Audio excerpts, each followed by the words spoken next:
Venimos de un cierre de mundial. Y olé, ganaron los españoles, tío, ¿cierto? Che, ¿qué dirían los argentinos? Nene, ellos querían ganar. Todos querían ganar, ¿cierto? Todos querían ganar esa copa, el anillo de oro, esos dineritos, ese pequeño dinero. Todos querían ganar. Y vivimos en un mundo donde todo debe ganarse al final del día, ¿cierto? Un salario se gana, ¿cierto? Un título, un cartón, se gana, se obtiene. Un reconocimiento se gana, se merece por la experiencia, pero todo se gana, se trabaja. Y muchas personas creen o pueden creer que con Dios es igual. Piensan que quizás si hago lo suficiente, podré ganarme su favor, podré ganarme su gracia. Y de hecho, escuchaba la predicación del pastor hace 8 días y también lo mencionaba, ¿no? Y hay personas que pueden venir para ganarse una sanidad y vienen a la iglesia para ganarse el trabajo y pueden venir a ganarse una persona, no sé, ¿sí? No está mal. X o Y cosa pueden venir a ganarse, pero el apóstol Pablo nos habla al respecto. Y si hay una verdad que realmente transforma radicalmente nuestras vidas, es comprender de dónde nos sacó Dios. Y me gusta mucho y no sabía que íbamos a finalizar con esta canción. Y de verdad ver que ha sido siempre Dios, ha sido siempre Él, el que nos ha rescatado y el que ha hecho la obra en nosotros. Y es importante comprender, entender y no olvidar de dónde nos sacó Dios. Piense eso, de dónde nos sacó Dios. Pero también pensar a dónde nos ha llevado, ¿cierto? Muchas veces la religión nos ha enseñado que el cristianismo consiste en esforzarnos para alcanzar algo, para ganarnos el favor de Dios. Sin embargo, el Evangelio nos enseña exactamente lo contrario. Y es Dios quien nos ha alcanzado. Es Dios quien nos vio primero. Y yo doy un gloria a Dios por eso. Que ha sido Él, que siempre ha sido Él.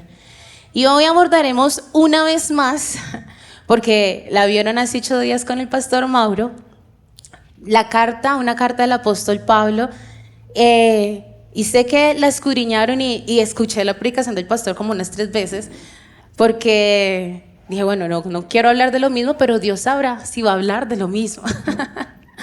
Y quiero que leamos juntos y abramos la palabra en Efesios capítulo 2, del verso 1 al verso 10.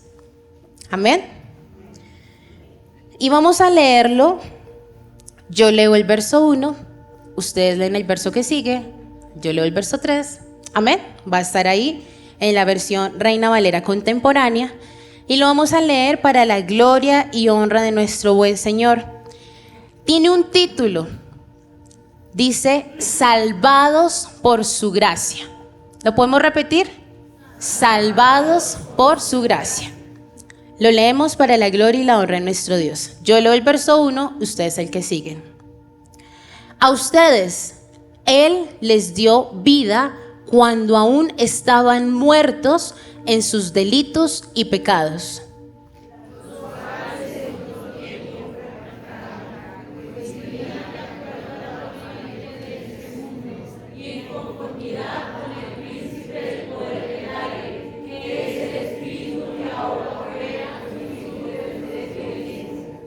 Entre ellos, todos nosotros también vivimos en otro tiempo. Seguíamos los deseos de nuestra naturaleza humana y hacíamos lo que nuestra naturaleza y nuestros pensamientos nos llevaban a hacer.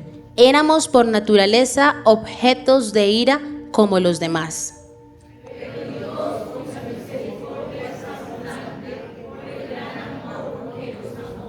Nos dio vida junto con Cristo, aun cuando estábamos muertos en nuestros pecados. La gracia de Dios los ha salvado. Y también junto con Él nos resucitó, y asimismo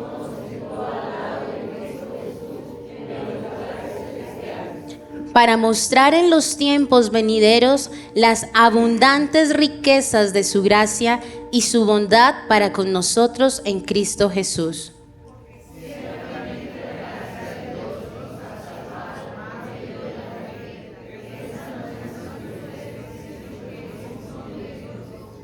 Ni es resultado de las obras para que nadie se vanagloríe.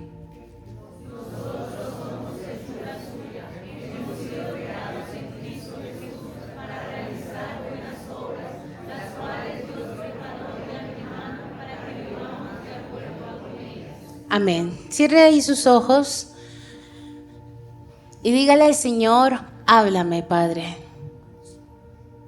Espíritu Santo, háblanos. Si tú una vez más has traído estos mismos versos, Señor, que de hace 8 días, habla a nuestro corazón. Recuérdanos, afirma tu palabra que penetra hasta lo más profundo, que escudriñe nuestros corazones, que revele para poder hacer conforme a tu voluntad. Habla a tu iglesia, Señor, ya que hemos sido salvados por tu infinita gracia y por tu misericordia. En el nombre de Jesús. Pablo comienza Efesios 2 haciéndonos un recordatorio. Y es que antes estábamos muertos, ¿cierto? Él hace el reflejo de nuestra condición, de la muerte a la vida. Y dice el verso 1, Él os dio vida a vosotros cuando estabais muertos en nuestros delitos y en nuestros pecados. Estar muerto no significa estar espiritualmente enfermo o débil. El pastor Mauro hacía mención de esto hace 8 días. Un muerto, en efecto, no puede ayudarse, ¿cierto? En sí mismo, pues ya está muerto, ya nada que hacer. No tiene pulso, no tiene la capacidad de razonar, no tiene la capacidad de responder. Esa era nuestra condición sin Cristo. Estábamos separados de la fuente de vida. No estábamos con vida, estábamos totalmente muertos. Estábamos de una otra manera siguiendo la corriente de este mundo. Si usted está aquí hoy y si usted ha aceptado a Jesús como su único y suficiente Salvador, en usted hay vida. Y no solo una vida física, sino una vida espiritual. Si la historia terminara en el verso 3, que lo quiero leer nuevamente en la versión Palabra de Dios para Todos, todos nosotros vivíamos así antes. Nuestra forma de vida era complacer los deseos perversos de nuestra naturaleza carnal. Hacíamos cualquier cosa que la naturaleza carnal deseara o que la mente pudiera imaginar. Tal como los demás, merecíamos que Dios nos castigara con su enojo.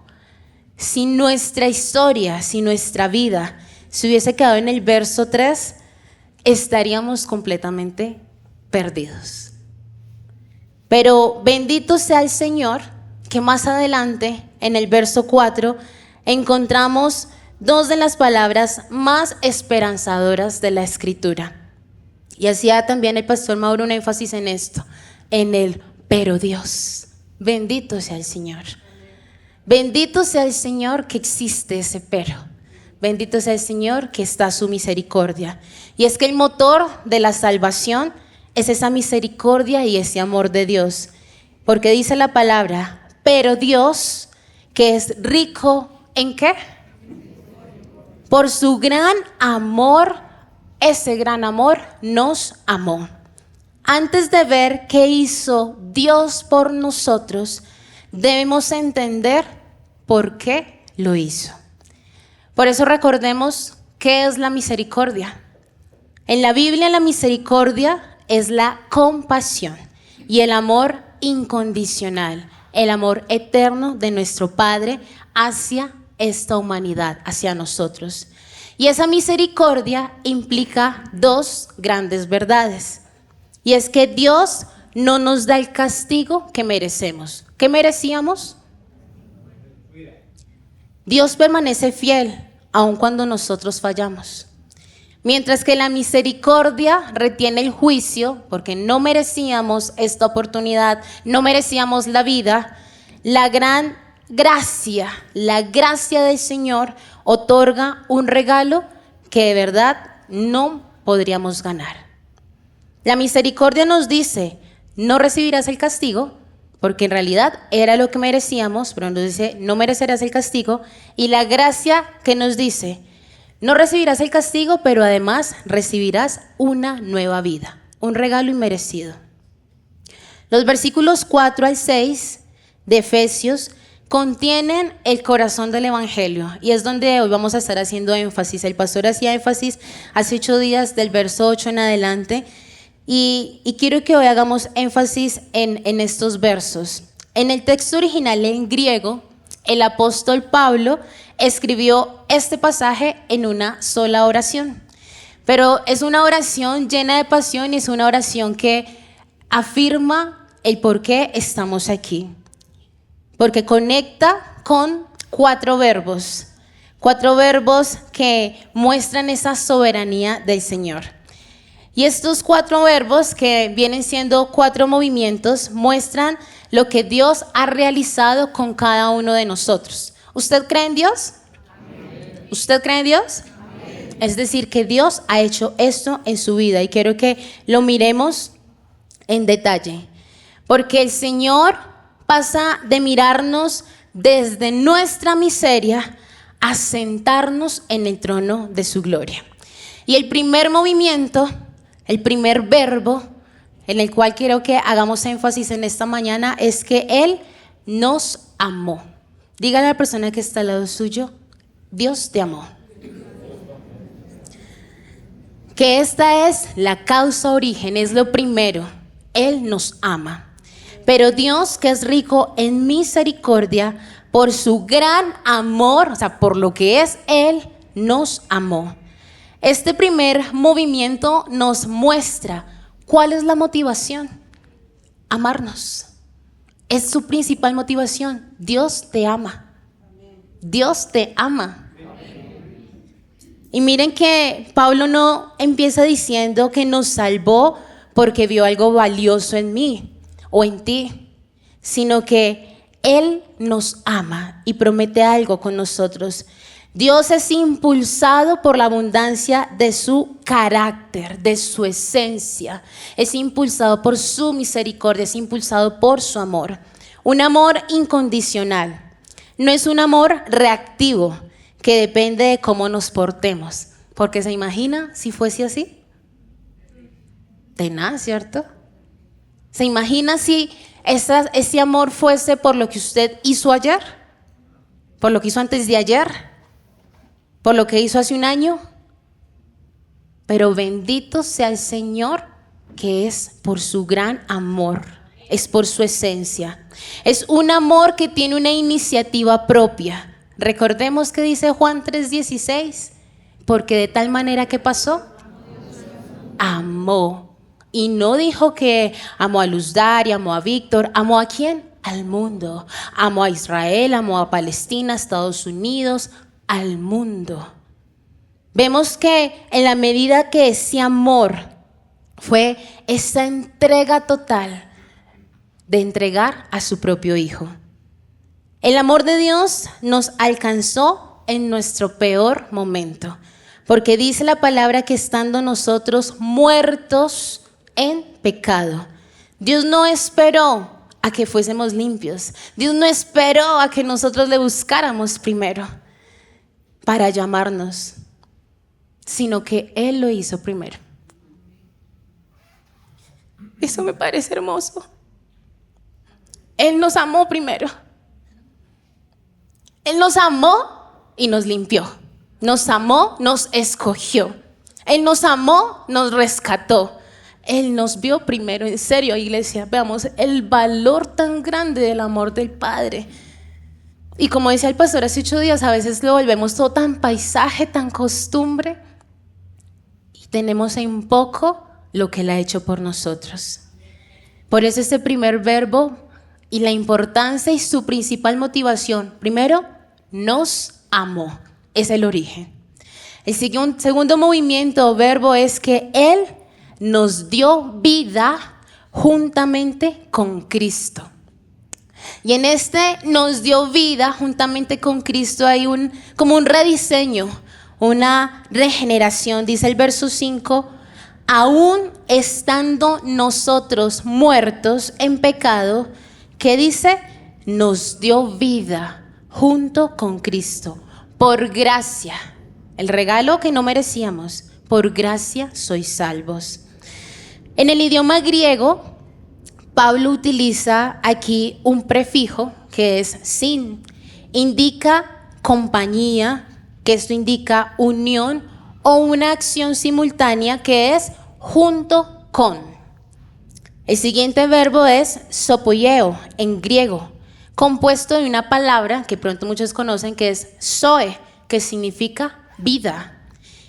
Y poieo es hacer o crear, traducido como dar vida o vivificar. En este sentido literal, ya en la acción dice que resucitar o infundir vida a alguien al mismo tiempo en la comunión con otro sujeto, en este caso, pues Cristo. Literalmente Él nos convivificó con Jesús. Hay una vivificación junto con Él. Y yo pensaba en esto de yo siendo yo y Jesús siendo Jesús, y me dejas al lado de Él. Y digo, gracias Señor, gloria y honra a ti por darme vida junto con Cristo.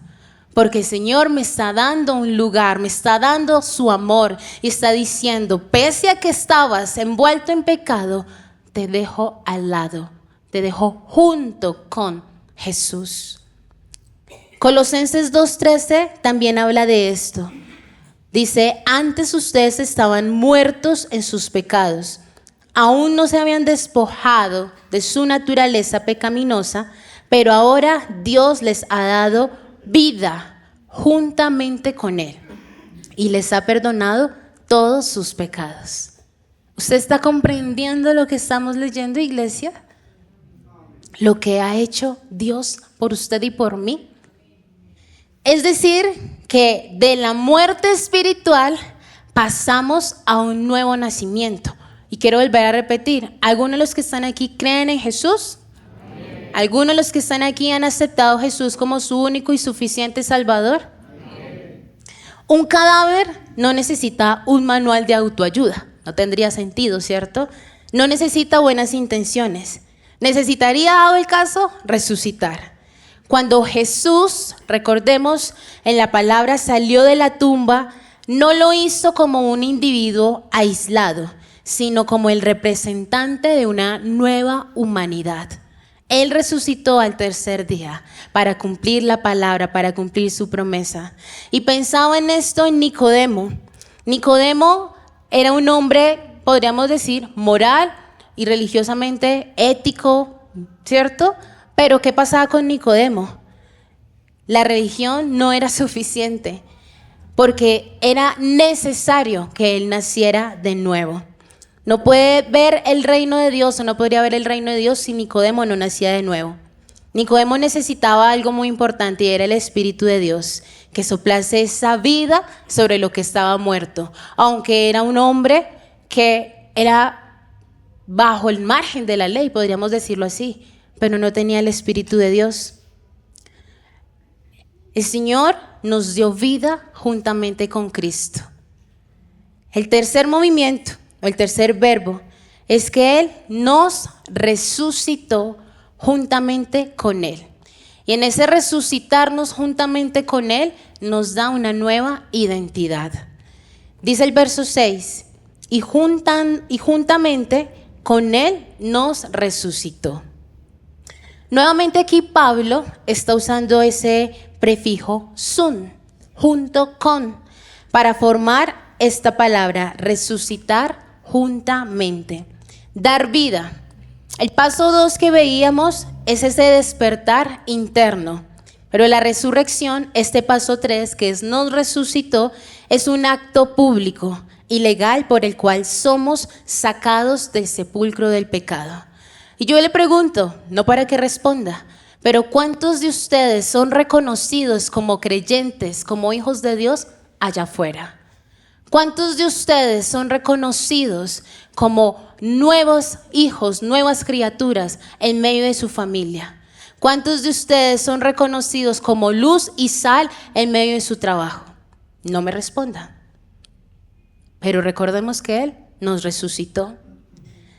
La resurrección implica que la tumba donde yacía nuestro viejo hombre, ¿qué pasa? Pues queda vacía. Las cadenas como la culpa, las adicciones o el temor, la condenación, se quedan atrás. En Romanos 6:4, Pablo explica que fuimos sepultados para que así como Cristo resucitó de los muertos, así también nosotros andemos en vida nueva. Si nosotros decimos que seguimos a Jesús, no deberíamos seguir con el viejo hombre, cargando el sepulcro, cargando las cadenas, porque hemos resucitado junto con Él. Así también nosotros andemos, dice Romanos, en vida nueva.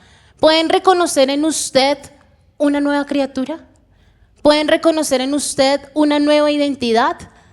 No el amargado, no el aburrido, más allá de no el que dice groserías, sino pueden reconocer que en usted hay un hijo de Dios que ama, que perdona, que cede, que es empático, que tolera. ¿Pueden reconocer en usted una nueva creación? 2 Corintios 5:17 dice: de modo que si alguno está en Cristo, ¿qué pasa? Y que las cosas, ¿qué pasó? He aquí, todas son hechas nuevas. Seguimos arrastrando el sepulcro, arrastrando las cadenas, o está en nosotros una nueva identidad. Esta identidad en Cristo, al ser resucitados con Él, nos debe llevar a seguir el modelo de su gracia, a responder a la obra en la cruz. La gracia de Dios nos da una nueva identidad. No podemos seguir haciendo los mismos de antes. Cuando la mujer samaritana se acercó a Jesús, su vida cambió. Si vemos la vida de los discípulos, en su gran mayoría, su vida no pudo seguir siendo la misma. Cambió, pero más allá de porque Jesús les haya exigido, fue porque vieron ese amor y correspondieron al amor. ¿Estamos correspondiendo al amor de nuestro Padre? Para ser reflejos de Él, para tener una nueva identidad en Él. El cuarto movimiento, que es el cuarto verbo que me tiene como, wow, Señor, gracias. Y es que Él nos sentó en lugares celestiales. Y asimismo nos hizo sentar en los lugares celestiales con Cristo Jesús.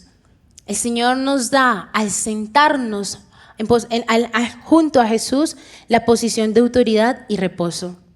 Y en esta parte del libro, del capítulo 2, en este verso, es como el clímax del pasaje.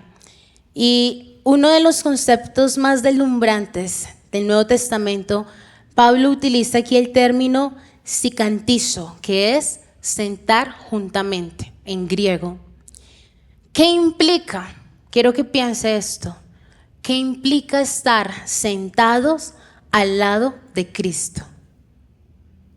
Mira a la persona que está al lado suyo. Si no tiene a alguien al lado suyo, bueno, la hermanita que está ahí, miraría ahí a mi lady, y Sergio a doña Esperanza, por ejemplo. Mírela bien, quiero que la mire, quiero que se mire, obsérvense, mírele los ojos, mírele la boca. Yo estoy viendo que aquí no están viendo. Mire a la persona que está al lado suyo, mírela bien. ¿Qué pensaría usted si esa persona que está al lado suyo es Jesús? ¿Qué implicaría estar sentados al lado de Jesús? Muchas veces cuando tomamos la cena del Señor, yo me quedé con algo muy grabada, la última predicación de nuestro hermano Rafa, si algunos lo recuerdan. En su última predicación, ya hace varios años, su última predicación trató de la cena del Señor. Si la hermana no me pronto lo recuerda. Y en esa predicación recuerdo tanto que el Señor nos hablaba de sentarnos a la mesa. Y yo recuerdo que yo decía, no, Señor, con mis pecados, con todo lo que he hecho, yo creo que yo voy a quedar por allá, lejos, lejos, lejos de ti. Porque cómo yo siento yo voy a estar al lado de ti, pero el Señor nos hablaba y decía, la cena del Señor es la oportunidad de estar cerca, de acercarnos, de recordarlo. Por eso quiero que piense, ¿qué implicaría para usted estar sentado al lado de Jesús? Despojarnos de todo, alegrarnos, gozarnos, celebrar, ¿cierto? Porque Él no está mirando esto, sino esto, ¿sí? En el Antiguo Testamento, los sacerdotes del tabernáculo nunca se sentaban, porque tenían que estar constantemente ahí velando por el sacrificio, la ofrenda, tenían que estar ahí ofreciendo, y no se sentaban. Pero cuando Jesús ofreció un solo sacrificio perfecto, ¿qué pasó? Él se sentó. ¿A la diestra de quién? De nuestro buen Padre. Y me gusta lo que dice Hebreos en el capítulo 10, del verso 10 al 11, al 12. Por esa voluntad somos santificados mediante la ofrenda del cuerpo de Jesucristo, el sacrificio perfecto, una ofrenda, un sacrificio, hecha cuando una sola vez, para siempre. Todo sacerdote ministra día tras día y una y otra vez ofrece los mismos sacrificios, los cuales nunca pueden quitar los pecados. Y dice el verso 12, pero, el maravilloso pero Cristo, después de ofrecer una sola vez, un solo sacrificio por los pecados para siempre, se sentó a la derecha de Dios. Estar a la derecha de un rey representa el lugar de un mayor honor y dominio. Hace 8 días que tuve la oportunidad de estar llevando el mensaje en la iglesia donde el hermano el pastor Mario, y compartía el Salmo 23 y no me había dado cuenta de que en esa parte cuando dice unges mi cabeza con aceite, en el estudio bíblico dice que Dios nos honra nuestra vida, nuestra cabeza con su aceite. O sea, siendo nosotros, Él nos unge, nos honra. Y siento que aquí en la palabra de Dios, Él sigue honrándonos y bendiciéndonos cuando nos da la oportunidad, el privilegio, cuando nos dice, nos sienta en lugares celestiales, nos honra. ¿No cree usted eso? ¿No cree usted que eso es una bendición, es un privilegio, algo que no merecemos? Pero su gracia, su misericordia no lo permiten. Estar sentados con Él significa que dejamos de luchar afanosamente por ganarnos el favor de Dios. Descansamos en la victoria de Cristo. Aunque físicamente caminamos sobre esta tierra, eso es algo inevitable, nuestra ciudadanía, nuestra posición espiritual en el momento en que reconocemos a Jesús como nuestro único y suficiente Salvador, cuando decidimos hacer conforme a su voluntad, vivir como Él, nuestros miedos, nuestra ansiedad, nuestros temores quedan depositados ante Dios, porque al estar junto a Cristo nos da una nueva posición. Y esto no quiere decir que somos más, tampoco somos menos, pero el Señor nos quiere recordar el lugar que nos da cuando Él realizó esa obra en la cruz, el estar junto con Él. Cuando comprendemos que estamos sentados con Cristo, dejamos de ver los problemas del mundo de abajo hacia arriba. sintiéndonos como abrumados, ¿cierto? Porque todo está grande y no, ¿qué voy a hacer? Que las deudas, que la guerra, que una cosa, que lo otro. Cuando empezamos a ver y a vivir la palabra del Señor, al estar junto a Él, todo cambia. Y empezamos a ver las cosas de arriba hacia abajo, desde la perspectiva del Rey soberano, desde la perspectiva de que Dios tiene el control, desde la perspectiva de que Él, que es Dios todopoderoso, mi Dios que suple todo, tiene el control.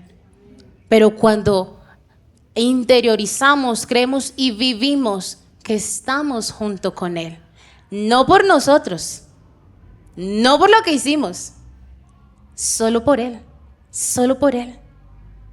El mundo suele escribir nuestra historia. Las redes sociales, la tecnología, el consumismo, suele escribir lo que debemos hacer. Pero quiero que hoy de verdad permitamos que la gracia de Dios reescriba nuestra biografía por completo y vivir la identidad en Cristo Jesús, vivir en Él. Nosotros tenemos la capacidad de decidir. Hay un verso que a mí me encanta y siempre lo tengo muy presente y lo parafraseo. He aquí yo he puesto delante de ti la vida y la muerte, dice el Señor. Decide vivir, pero decida. Cada momento tomamos decisiones. Tú decides. Es que ni el Señor nos obliga. Imagínense cuán grande es su amor. Nos amó, nos rescató, nos limpió, nos vio primero y aún así, mi lady, decida usted, mija. No la voy a obligar. Decida. Carolina, decida usted. José, decida usted. Pero sepa usted que lo amo. Sepa usted que lo siento junto a Cristo. Sepa usted que lo he resucitado junto a Cristo. Cuando no había nada bueno en nosotros, Él nos amó. Un amor incondicional, un amor eterno, un amor que nos tiene aquí, un amor que nos abraza. Cuando estábamos espiritualmente sin alientos y atados al pecado, ¿qué pasó? Él nos dio vida, sopló espíritu en nuestros corazones. Cuando la culpa intentaba mantenernos enterrados en el pasado, en el pecado, porque es que eso pasa con la culpa. Y no puedes, no, ¿cómo te va a perdonar Dios? Pero pese a eso, ¿qué pasa? Viene el Señor y nos da vida. Él nos dio vida, sopló de su espíritu sobre nuestros corazones. Cuando la culpa está ahí, cuando nosotros pensamos, no valemos nada, y es que sí, no valíamos nada. Ahora valemos por la sangre de Jesús, pero no valíamos nada. ¿Y qué pasó? Cuando no valíamos nada, Él nos tomó de la mano y nos sentó junto con Él. Nos sentó a su lado. Yo soy una de las que oro, Señor, porque tu venida está pronta, porque es así. Yo quiero que tú me llames, venid a mí, benditos de mi Padre a mi diestra. Yo quiero estar a tu diestra. Yo quiero estar al lado de Él, pero me encuentro con esta palabra cuando el Señor me dice, si tú crees, si tú me amas, si tú me confiesas, estás ahí junto a mí, sentado junto a mí, en lugares celestiales. Qué bueno es Dios. Nos dio una nueva identidad, descanso para nuestra alma, una posición de autoridad. No estamos aquí por nuestros méritos. Y recordemos, no estamos aquí ni siquiera porque nosotros dijimos, ay, sí, voy a ir, y fue porque Él nos llamó, porque Él nos amó. No estamos cada día levantándonos por nuestras propias fuerzas, sino que son las fuerzas del Señor. ¿Usted lo cree así? Es Él, es gracias a Él, no es por nosotros. Debemos valorar la obra de la cruz. Cada día, el día de ayer, Dios nos libró de la muerte. Nos libró de un accidente, guardó nuestras manos, nuestros ojos, nuestra voz. ¿Usted le da gracias a Dios por eso? Guardó a su familia, la protegió. Pero pasamos de largo y no nos damos cuenta de que Él, por su esencia, por su carácter, nos amó primero. Nos vio, nos juntó con Cristo, nos atrajo, nos sedujo para estar con Él, para vivirlo a Él. Hoy la gracia no es un concepto abstracto de un libro. La gracia es una persona y su nombre es Jesús, lleno de gracia. La pregunta para cada uno de nosotros en esta mañana es: ¿en qué parte de este camino, de estos 4 verbos, nos encontramos? ¿Negamos que Él nos ama? Porque déjame decirle que hay personas que no se dejan amar. No sé por qué, si el amor es tan bonito, pero les cuesta y son un corazón duros por cosas que pasaron, por cosas que vivieron. Es totalmente entendible, pero el Señor te dice: yo te amé, déjate amar. Pero también les digo, iglesia, ¿estamos amando? No es que eso, mejor dicho, uno no le puede dar ni un abrazo, no es que uno no le puede decir nada. ¿Estamos amando? Es que Él es así, ya no va a cambiar. No es que yo soy así, no voy a cambiar. ¿Estamos amando? ¿Estamos viviendo esa gracia y ese privilegio de misericordia que nos ha dado el Señor? ¿En qué lugar nos encontramos? ¿Nos resistimos a dejarnos amar? Él ya nos amó. O sea, si usted no quiere, Él ya lo ama. Que usted no quiera que Él le bendiga y le sacie y le rodee personas que lo amen es una cosa diferente. Pero déjeme decirle que Él lo ama. A pesar de usted, a pesar de mí, Él nos ama. Y quiero que piensen en qué lugar se encuentra, porque es importante que podamos vivir, creer esto, porque en Efesios 2:7 no debemos olvidar que hay un propósito eterno y es ser reflejos de su gracia. O sea, todo esto no es para nosotros seguirnos engordando y nada, qué bonito, no, o sea, es importante que el mundo vea, que muchos crean, que nuestras familias vean que hay un Dios de amor. Pero ¿cómo lo van a saber? Si nosotros somos reflejos de su gracia. Dice el verso 7, para mostrar en los siglos venideros las abundantes riquezas de su gracia en su bondad para con nosotros en Cristo Jesús. Dios no nos salvó para llevarnos al cielo y que solo lo alabemos, o sea, sí, pero hay más allá, hay más que eso. Nos salvó para que seamos nosotros reflejos de su gracia.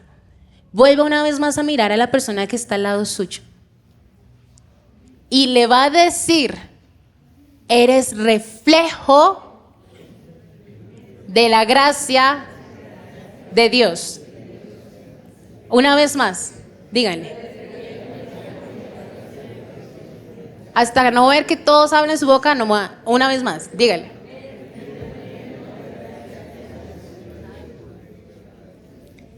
Porque es que somos luz en medio de la oscuridad, iglesia. Somos sal, la que necesita darle sazón, la sal de la tierra. Un espejo no genera luz por sí mismo, solo refleja la luz del sol. De la misma manera, como hijos de Dios, llenos de su gracia, nuestra vida se convierte en una vitrina de muestra del amor de Dios, de la bondad de Dios, de la paciencia de Dios, de su misericordia.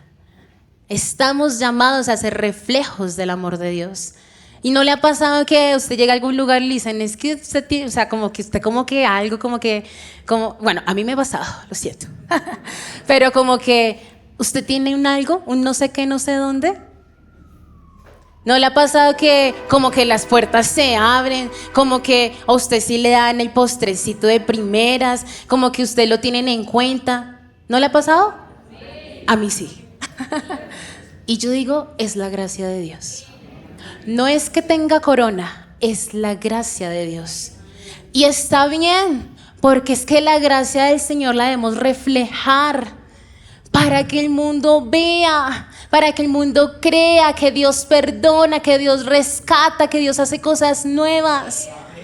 Y si usted de verdad cree, porque es que es así, el Señor nos rescató, nos sacó de lo vil, lo menospreciado, lo menos que podemos hacer para corresponder a su amor es reflejar que Él vive en nosotros. ¿Acaso usted no quiere que su familia también lo reconozca? No usted, a Jesús. Y es que dice la palabra que Él no quiere que nadie se pierda, sino que todos procedan a arrepentimiento. La sangre de Jesús fue por todos, aún por el delincuente, aún por el que violó, aún por el que mató, por todos, por todos. Pero recordemos que nosotros somos salvos es por fe, no por nuestras obras, porque por gracia sois salvos por medio de la fe, y esto no de vosotros, pues es don de Dios, es por Él, no por obras para que nadie se gloríe. Para entender la gracia en su forma más pura, basta con mirar la cruz. Y a veces nosotros solo miramos la cruz en Semana Santa. ¡Qué tristeza! ¡Qué triste! ¡Qué pena! ¡Qué vergüenza con Dios! Y es un motivo para decirle, Señor, perdóname, porque dejamos pasar tu obra en la cruz. Y pensando en la cruz, pensaba y recuerde que cuando Jesús estaba allí colgado en la cruz, habían dos hombres, dos ladrones. ¿Recuerda la historia? Dice Lucas 23, el 39 al 43, que el primero de ellos exigió pruebas. Le exigió a Jesús pruebas y una salvación terrenal y le dijo, si tú eres el Cristo, sálvate a ti mismo y a nosotros. ¿Y qué pasó con el otro ladrón? El otro ladrón reconoció su culpabilidad.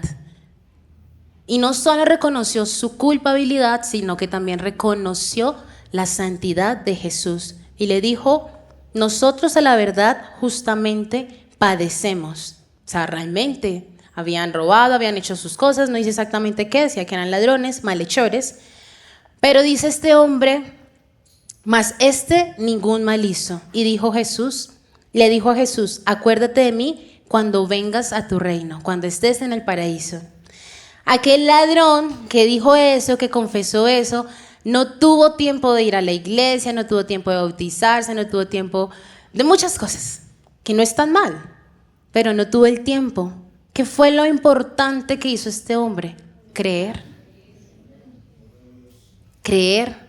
confesar, ¿cierto? Y eso es lo que requiere la gracia, creer. Reconocer nuestra necesidad de Él, confiar en nuestro Rey Salvador, ver la cruz todos los días y vivirla, creer cada día.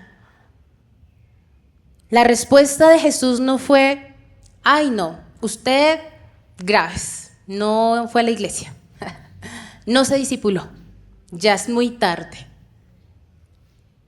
¿Qué me vas a dar a cambio? No, la respuesta de Jesús fue, tranquilo. De cierto te digo que hoy estarás conmigo en el paraíso. Ese hombre fue salvado puramente por la gracia, mediante la fe, porque creyó.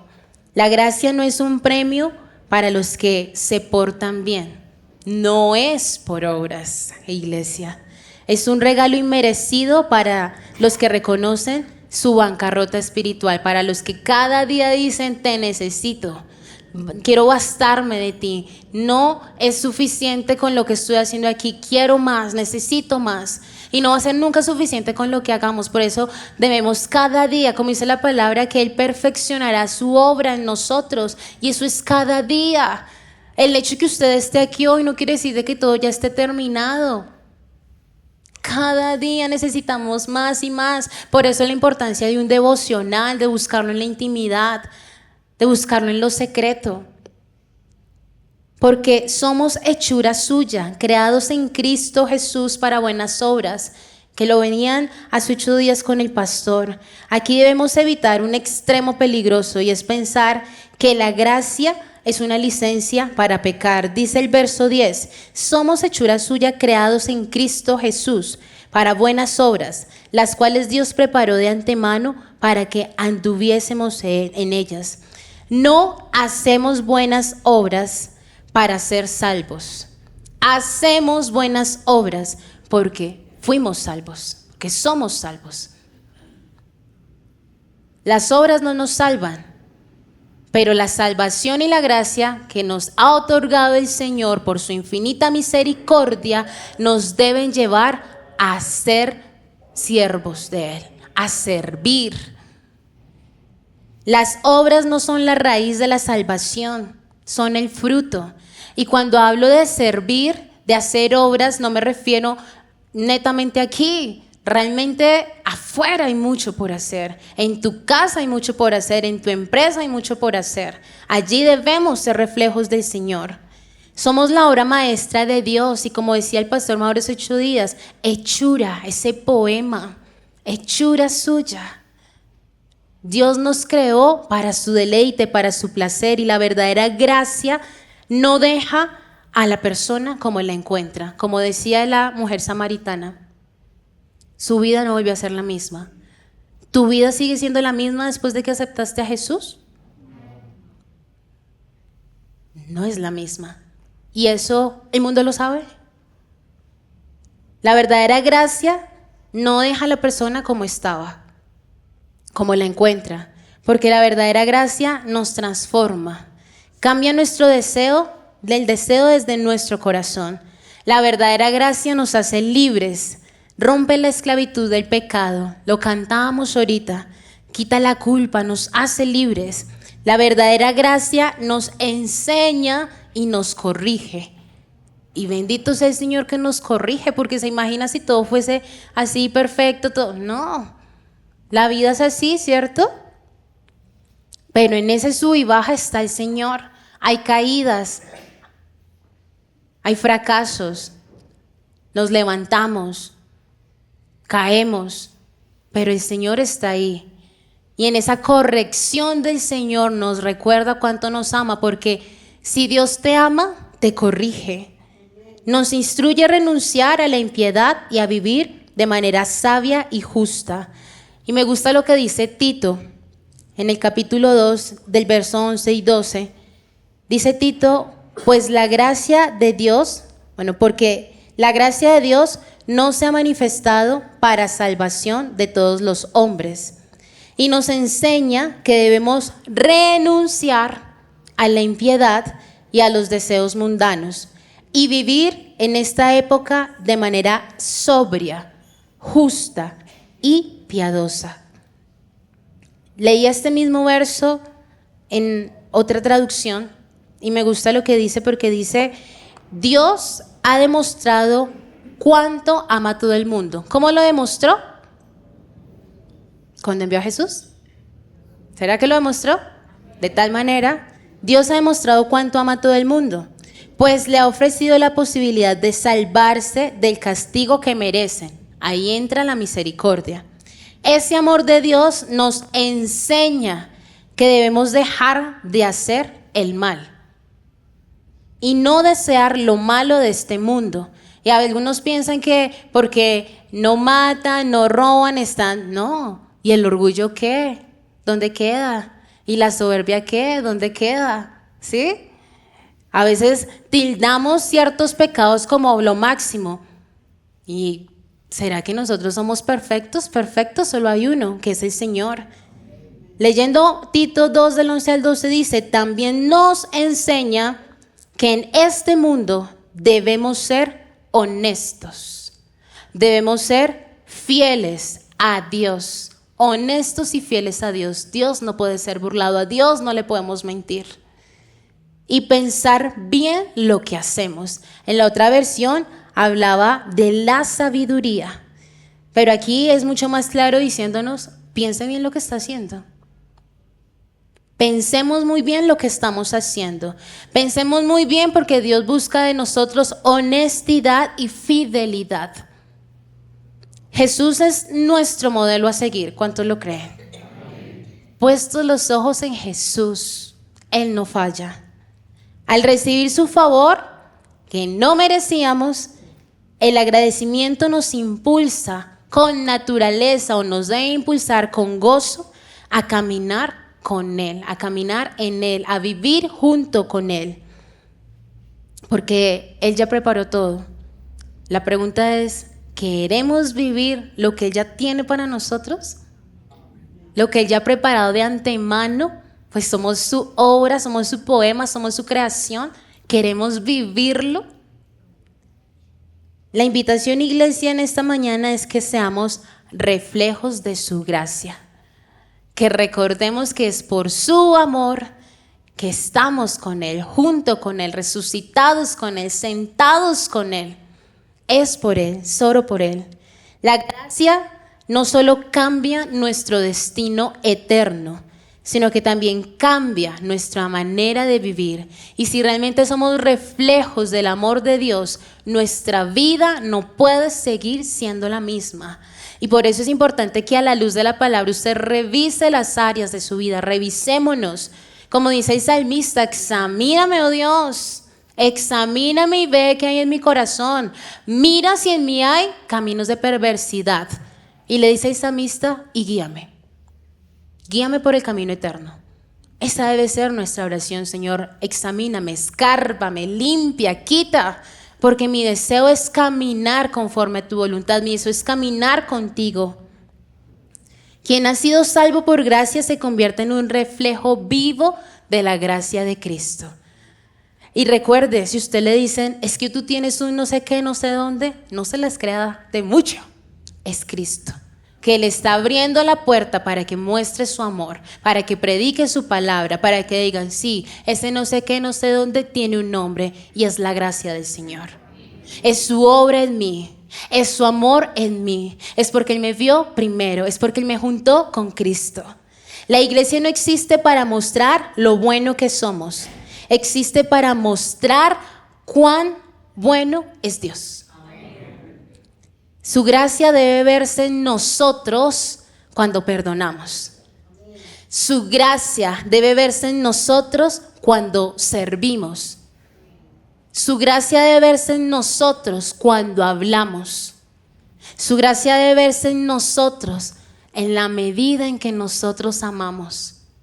Su gracia debe verse en nosotros cuando tratamos al necesitado, cuando tratamos al que nos hizo lo malo. Ahí debe verse la gracia del Señor. Su gracia debe verse en nosotros cuando colocamos la otra mejilla. Su gracia debe verse en nosotros cuando agachamos la cabeza y aunque algo en nosotros nos dice, pero es que no tengo por qué hacerlo, su gracia debe verse en nosotros y ser reflejos de su amor. Somos cartas abiertas. ¿Cuántos pueden decir que son cartas abiertas? Yo los invito a los que no levantaron su mano a que se propongan ser cartas abiertas. ¿De qué? De esto, de la palabra del Señor. Ser cartas abiertas del amor de Dios. Cierre sus ojos, por favor. Gracias, Señor, porque tu palabra hoy nos muestra que no fuimos reanimados o reformados, sino que tú nos has resucitado, nos has ayudado, nos has salvado, Padre. Señor, en el nombre de Jesús, gracias, porque tú nos amas con amor eterno. Es por tu gran amor, no es por nosotros. Gracias porque tú nos has dado vida juntamente con Cristo. Gracias porque tú nos has resucitado junto con Él. Gracias porque tú nos has sentado en lugares celestiales, Señor. Es por ti. Es por tu gracia. Es por tu amor, Señor. Medita en la palabra del Señor mientras escuchas esta canción. Es por ti, Señor. Solo por ti.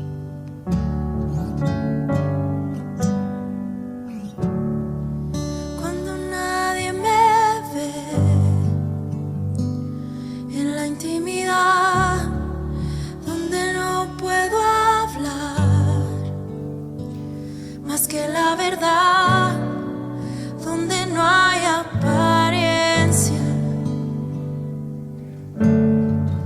donde al descubierto